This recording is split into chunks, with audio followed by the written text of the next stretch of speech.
It is Wednesday, so you know what time it is. It is the new league week, and we are going to be doing, as you see from the banner below, our defense through series. And we're going to keep this going all season long, and then maybe we'll have a postseason edition as well. One thing about the season, man, it allows you to be super duper structured. Sometimes it's an overabundance of content. It's not like the off season where sometimes you are searching for something to talk about specifically during the months of June and July when there is nothing after OTA. Sometimes it's overwhelming how much content it is, especially if you have schedule and series and things like that. And I am happy to do this because the defense is something that we have been watching for the past couple of years, and it has gotten better little by little. But in my opinion, we're going to need a top 10, 15 defense in order to really compete for the Super Bowl. Now, right now, we're having offensive woes. And to my surprise, I mean, the defense is playing pretty well.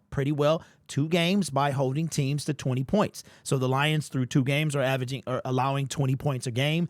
And of course, they outscored the Rams, but they went 1 for 7 in the red zone. So, I mean, our offense, even the way it is with no true third wide receiver, is capable of putting up a ton of points when you have a guy like David Montgomery and Jahmyr Gibbs, right?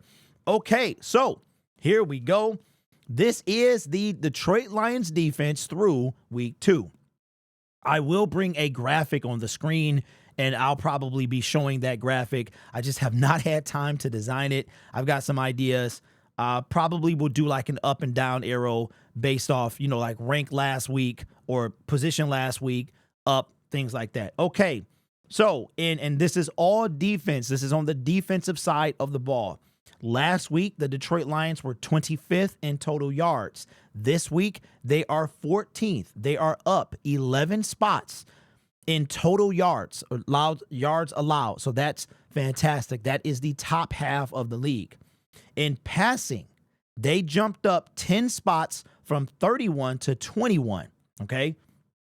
And what I'll do next week is I'll write the new average that they're allowing. So last week, 31 in passing yards allowed. This week, 21 in passing yards allowed, meaning together. So that's their total. Run, they sliced that in half. They were ranked 8th against the run. With the addition of DJ Reader, they are now ranked 4th against the run. Phenomenal. Fantastic. Run game. Remember when our run game was atrocious? Remember, like, you could just run all over the Detroit Lions? It's crazy. And I think that was 2021, I believe, where it just was like, because 2022 is when Carolina gashed us, but our run defense was pretty straight at that point. But that 2021 season, I think you could run all over the Detroit Lions. Speaking of running all over the Detroit Lions, I was going to make a video about this, but I ran out of time. Bill Belichick got the nerve to say that we are reaping the benefits of Matt Patricia's time coaching here. What is wrong with you? I know you're old, bro, but see now. Listen, Bob Quinn, first of all, Matt Patricia, he only drafted Frank Ragnow. That was it. He only drafted Frank Ragnow. Taylor Decker was drafted by Jim Caldwell. And you didn't bring in Panay. So he might have taken Graham Glasgow as well. But anyway. All right, points per game. The Detroit Lions did not move, allowing 20 points per game. They were 12th last week. They are 12th this week again. Turnover differential up 3 spots from 15 to 12. And they still lost the game, which is unfortunate. And sacks, okay? The Detroit Lions are up 10 spots from 17 to 7 with 7 sacks on the season. Now, we're going to talk about this in a different video, but right now in production, as far as people with production, we got a problem. Listen, it is what it is. It's early on. Doesn't mean in 2 games that the Lions will be ranked in the top 10. And not if Hutch has to do it by himself. Now, this was Reader's first game back. He played 33 snaps, so he'll get a full game under his belt eventually. Marcus Davenport will most likely be back this week. He's probably going to help as well. I mean, listen, he got half a sack. I can't take that away from him. Speaking of sacks for the Detroit Lions, Marcus Davenport, half a sack. Levi Onwuzurike got a half a sack game 1. They credited one half a sack game 2. That's why Aiden doesn't have 5 sacks. He has 4.5. You add those together, half and half, 1 sack. And Aiden Hutchinson has the other sack. The other 5.5. He got 1 game 1 at the very end of regulation on Matthew Stafford. He got 4.5 in game 2 for a total of 5.5. You add Marcus Davenport's half, that's now 6. You add Levi's half and half equal 1 plus 6 equals 7.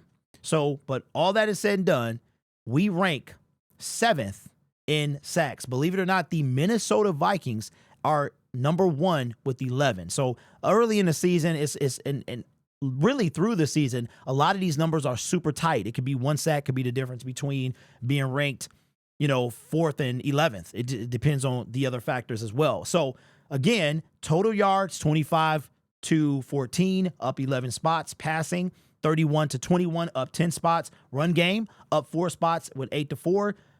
Points per game did not change, stayed to 7 at 12.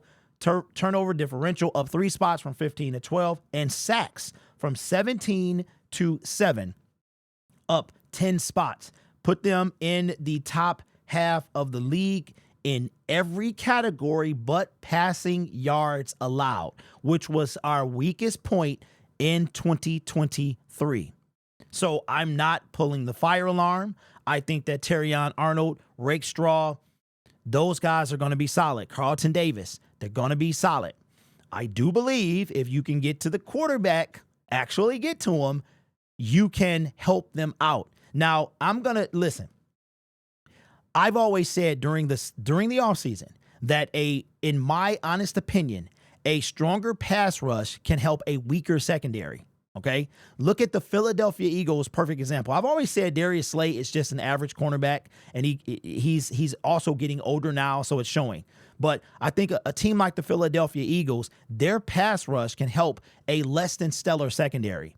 I think the pass rush, being that it is ranked 7th in the NFL, helped those passing yards, right? So that's just what I think, and it's solely based off numbers, in my opinion. That is the only category out of these 6 categories, I thought it was 5, the 6 categories that the Detroit Lions, after 2 games, are not ranked top half of the league.